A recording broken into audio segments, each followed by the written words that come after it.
आलू चिकन कोफ्ते का देगी सालन आज आपके साथ इसकी रेसिपी शेयर करूंगी। जब भी कोफ्ते बनाते हैं डर रहता है ये टूट ना जाएं या बहुत ज़्यादा सख्त ना रह जाएं, तो आज आपको मुकम्मल गाइड करने वाली हूं। मुकम्मल वीडियो को देखना है। बहुत ही आसान तरीके के साथ आप बहुत ही डिलीशियस और टेस्टी जो से हैं चिकन आलू कोफ्ते की करी बना सकते हैं। तो जल्दी से चलते हैं और इसको बनाना स्टार्ट करते हैं बिना टाइम वेस्ट किए। बिस्मिल्लाहिर्रहमानिर्रहीम। मैंने लिया जी हाफ़ के जी बोनलेस चिकन। इसको छोटे छोटे पीसेस मैंने कन्वर्ट कर लिया है।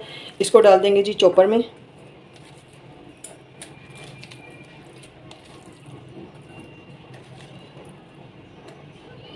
जी एक छोटी प्याज ली है मैंने, इसको मैंने रफली चॉप कर लिया है, वो इसमें शामिल कर देंगे। ये तकरीबन 2 टेबलस्पून मैंने इसमें फ्रेश हरा धनिया और ये 2 हरी मिर्च ली हैं, इनको भी चॉप कर लिया है। ये ज़्यादा तीखी वाली नहीं है, ठीक है जी। और इसके बाद इसमें मैं डालूँगी 4 से 5 टेबलस्पून ब्रेड क्रम्स के डाल रही हूँ। अगर ब्रेड क्रम्स आपके पास नहीं है तो आप फ्रेश ब्रेड के 2 स्लाइस इसमें ऐड कर दें, ठीक है जी। ये इसमें शामिल कर देंगे।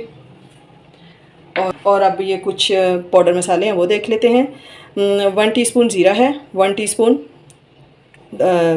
खुश्क धनिया है, हाफ़ टी स्पून लाल मिर्च का पाउडर है, हाफ़ टी स्पून कुटी हुई मिर्च है और हाफ़ टी स्पून ही मैंने लिया है नमक, ठीक है। तो इसको भी इसमें शामिल कर देंगे इन पाउडर मसालों को। अब जी हम इसको कीमा जो से इसका वो बना लेते हैं।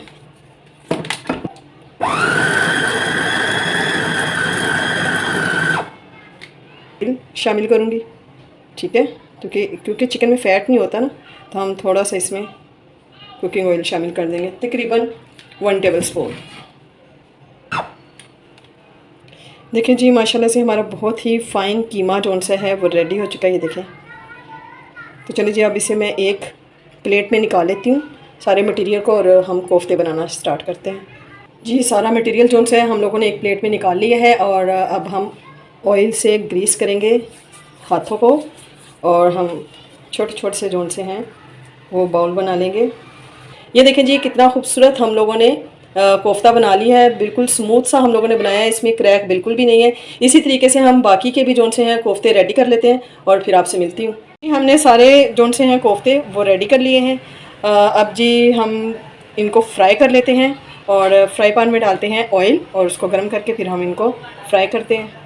पैन को चूल्हे में चढ़ा लिया है हम लोगों ने ऑयल डालकर। ऑयल गर्म हो गया तो अब हम इसमें कोफ्तों को रखते जाएंगे।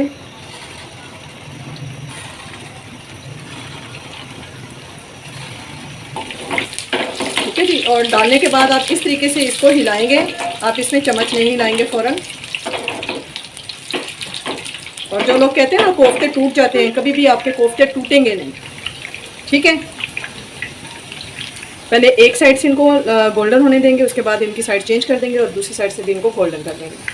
जी एक साइड से हमारे गोल्डन हो गए हैं तो मैंने साइड जो सी है वो चेंज कर दी है, लेकिन मुझे चेंज करने में थोड़ा सा लेट हो गई हूँ मैं, थोड़े ज़्यादा डार्क हो गए हैं, तो आपने थोड़े से लाइट ही रखने हैं, ठीक है। क्योंकि चिकन के जो कोफ्ते हैं वो बहुत जल्दी जो से हैं वो गोल्डन हो जाते हैं, तो इसलिए आपने इसे झटपट से ही पलट देना है। मैंने थोड़ा टाइम लगा दिया है तो इसलिए ये एक साइड से थोड़े डार्क हो गए हैं, तो कोई टेंशन की बात नहीं है, ओके जले नहीं है आपके। बस इस तरीके से हम इनको अलट पलट करना थोड़ा सा गोल्डन कर लेंगे और फिर इनको हम डिश में निकालते हैं और इसकी ग्रेवी रेडी कर लेते हैं। ग्रेवी रेडी करने के लिए मैंने ली है 2 छोटी साइज़ की प्याज ली हैं और ये मैंने 3 से 4 छोटे छोटे से टमाटर लिए हैं और 12-14 जवे जो से मैंने लहसुन के लिए हैं। इनको मैंने इस तरीके से रफली सा काट लिया और इसमें इसको चूल्हे पर डाल दिया है कढ़ाई में रखकर, और इसमें मैं थोड़ा सा पानी जो सा है हाफ़ ग्लास वो शामिल कर दूंगी और इसको मैं थोड़ा सा पका लूँगी और इसके बाद इसको मैं कर लूँगी ब्लेंडर में ब्लेंड कर लूँगी और इसका एक ग्रेवी सी मैं जो सी है ना वो स्मूथ सी ग्रेवी इसकी रेडी कर लूँगी और झटपट से हमारी हंडिया जो सी वो तैयार हो जाएगी। चलिए जी इसको करती हूँ ऊपर से कवर और इसको मैं पका लेती हूँ। देखिए जी ये चीज़ें जो सी है सारा मसाला हमारा अच्छे तरीके से इसमें से पानी ड्राई हो गया है और ये अच्छे तरीके से गल चुका है। अब मैं जी इसको मिक्सी में डालकर इसका पेस्ट बना लेती हूँ और उसके बाद फिर आपसे मिलती हूँ। इसको पहले थोड़ा सा ठंडा होने दूंगी, उसके बाद ये देखें जो इसमें पानी है इसमें इसको मैं ब्लेंड करूंगी। जी हमने ये ग्रेवी का पेस्ट जो सा है वो रेडी कर लिया है। अब मैंने चूल्हे पर कढ़ाई को रख दिया और इसमें जिस ऑयल में हम लोगों ने कोफ्ते फ्राई किए थे वही वाला ऑयल इसमें डाल दिया है। इसमें अब हम ये जो ग्रेवी रेडी की है इसको शामिल कर देंगे और इसके साथ ही कुछ पाउडर मसाले हैं जो इसमें जाएंगे, वो देख लेते हैं जी। 1 टीस्पून लिया है मैंने नमक, उसमें भी डाला था कोफ्तों में भी, इसलिए 1 टीस्पून, हाफ़ टीस्पून उसमें डाला था, 1 टीस्पून इसमें लिया है। 1 टीस्पून ही मैंने लिया है कश्मीरी लाल मिर्च, इससे कलर बहुत ही मज़े का आता है शोरबे का। और 1 टीस्पून लिया है मैंने लाल मिर्च का पाउडर, 1 टीस्पून हल्दी पाउडर और 1/4 टीस्पून मैंने ली है काली मिर्च का पाउडर। ठीक है जी, ये पाउडर मसाले इसमें शामिल कर देंगे और इसकी अच्छे से कर देंगे हम भुनाई।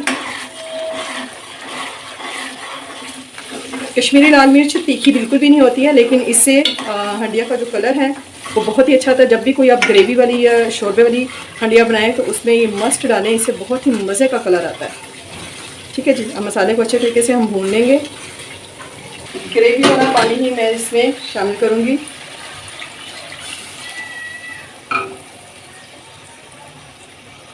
ऊपर से इसको कवर कर देते हैं और इसको पकने के लिए रख देते हैं। मसाला भी देखें हमारा अच्छे तरीके से भून गया। ठीक है, इसमें से पानी जो है हमारा बिल्कुल ड्राई हो गया। तो अब हम लोगों ने जो कोफ्ते फ्राई किए थे वो इसमें शामिल कर देंगे।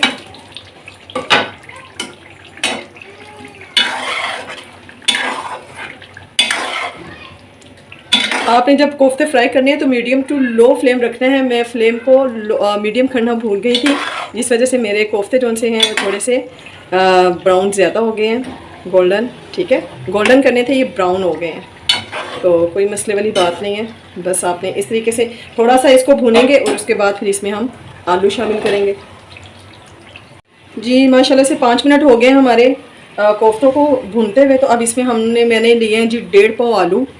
ठीक है, तो ये तकरीबन वेट में 1.5 पाव थे। 2 बड़े साइज़ के आलू थे जिनको मैंने इस तरीके से काट लिया है, वो इसमें शामिल कर देंगे। थोड़ा सा आलूओं को कोफ्तों के साथ भूनेंगे। उसके बाद फिर इसमें जितना हम लोगों ने इसका ग्रेवी रखना है, जितना शोरबा रखना है, उतना इसमें हम पानी शामिल कर देंगे। 2 मिनट तक इसे भूनते हैं, उसके बाद इसमें पानी शामिल करेंगे। 2 मिनट तक आलू को हमने भून लिया। अब इसमें हम 4 से 5 हरी मिर्च डाल देंगे इस तरीके से साबुत ही। और इसमें अब डालेंगे जी हम पानी शामिल करेंगे और इसको हम तकरीबन 7 से 8 मिनट तक पकाएंगे। इतना पानी डालूँगी मैं इसमें क्योंकि मुझे ज़्यादा शोरबा नहीं रखना है। चलें जी, इसको ऊपर से कर देते हैं कवर। थोड़ा सा इसमें पानी और शामिल कर देते हैं। चल कवर कर देते हैं और इसको 7 से 8 मिनट पकने के लिए रख देते हैं। उसके बाद फिर आपसे मिलती हूँ। पहले से ये देखें जी, हमारी हंडिया जोन सी है वो पक चुकी है। अब हम फ्लेम को नीचे से कर देंगे ऑफ और इसमें डालेंगे 1 टीस्पून घर का पिसा हुआ खुशबूदार फ्लेवरफुल गरम मसाला। ये 4 चांद लगा देगा जी हमारी हंडिया के जायके को। और इसके ऊपर गार्निश कर देंगे हम हरा धनिया। ठीक है जी, अब उसको ऊपर से कर देंगे कवर। नीचे से चूल्हे को मैंने बंद कर दिया है और ऊपर इसको कवर कर देंगे और इसको दम देंगे जी। फ्लेम ऑफ करने के बाद 2 मिनट का। 2 मिनट के बाद फिर मैं इसे डिश आउट करके आपको दिखाती हूँ। अल्लाह से माशाल्लाह से ये देखें जी कितना खूबसूरत कलर आया है और देखते ही मुंह में पानी आ गया है। और ये देखें 2 मिनट हो गए हैं इसको फ्लेम ऑफ करके दम पर रखे हुए। कितना टेस्टी हमारा बना है। यहाँ पर अगर आपको वीडियो अच्छी लगी है तो चैनल को सब्सक्राइब कर दीजिए और साथ ही लगे बेल आइकन को प्रेस कर दीजिए।